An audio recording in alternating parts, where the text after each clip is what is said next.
Well, here in Tel Aviv, for the moment, it's quiet.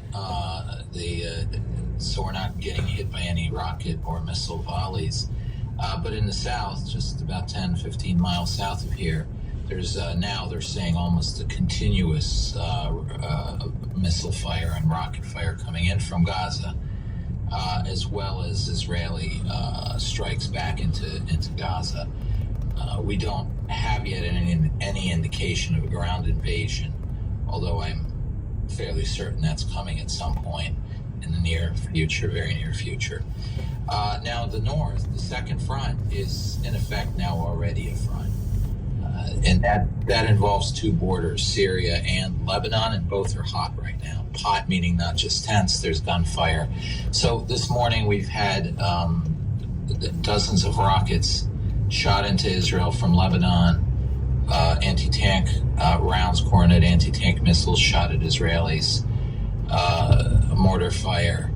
And the Israelis have responded with some airstrikes, a few artillery rounds, and so forth. Now, on the Syrian border as well, there were some rockets shot, about a dozen rockets shot into the Golan Heights from Syria, as well as the Israelis are monitoring very closely the Radwan forces of Hezbollah that are on the right, that have deployed now right up to the border. They are the forces that have trained the Hamas terrorists that crossed into Israel. So this is the father of these units that do the rapid crossing with motorcycles to massacre. So you can only imagine how the Israelis relate to that.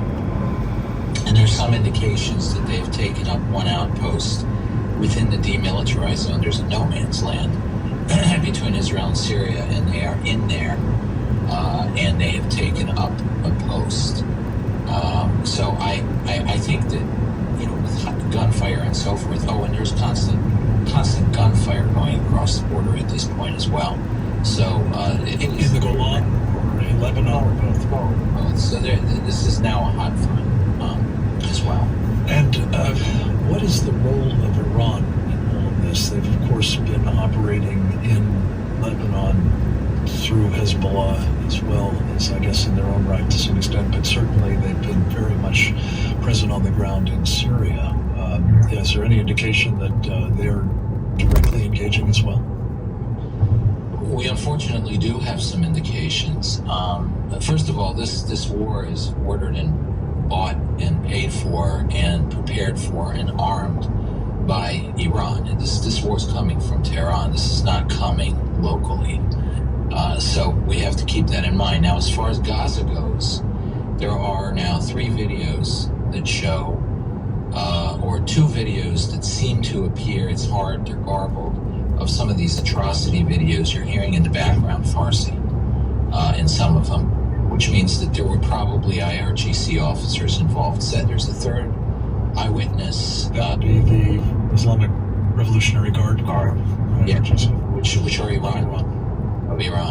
There's a third video of a survivor who she says the way that the terrorists were organized was there were Arabs who were chattering and not very disciplined. But then there was a core of 2 or 3 people who just did not speak and were highly disciplined, highly trained, that ran the operation, and she was convinced they were Iranian. And I'm sorry, where was that, David? Where these atrocities were conducted on the Gaza border. So on the ground coming out of Gaza into Israel during this invasion. There's some indications of direct involvement. I have a friend who's following payments, and there will be stuff forthcoming from him, payments that were made to to Hezbollah, to Hamas from Iran in the weeks before. And then finally, the Iranian opposition has uncovered some documents or some communications between Tehran and Hamas at the highest levels, where Hamas was reporting to Tehran that the 2 underground facilities are complete and they're ready now to go. And that was 10 days ago. So just on the eve of the war. So clearly an operational check-in from Gaza to Iran, saying we're good to go now.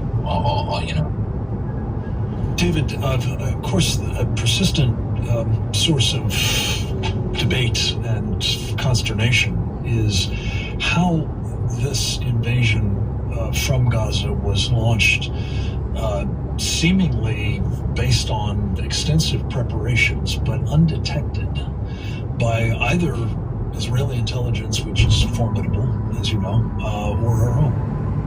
What do you make of that? Well, let me start with Israeli intelligence. There will be commissions of inquiry. There will be an investigation. This was a catastrophic failure. There's no question. You can look at it from a tactical point of view. The taking out up front of monitoring equipment, that certainly was a factor. But I think what we're hearing more and more was there was a massive cyber attack that took down all communications in the south. And that, of course, was operationally devastating for the Israelis because that meant forces couldn't react or operate accordingly. And they lacked sort of situational awareness. Complete situational blindness. Yeah, there was complete blindness. So there's that. But then of course, the larger question, and it's not an excuse, but you're talking about a very populated area, and then motorcycle forces racing toward the border. Where the failure is that the Hamas had been for the last weeks essentially doing little dry runs. And on one side, that led Israel to be overly complacent. On the other side, it led Israel to believe that what Hamas might be planning is, one or two small incursions, terrorist attacks like we're used to. Not something like this. And then a lot just comes out of the populated area. This is a failure. On the American side, I don't know. Our intelligence, first of all, probably is not operationally on the ground in Gaza very effective. I mean, I'm sure the Israelis have better intelligence.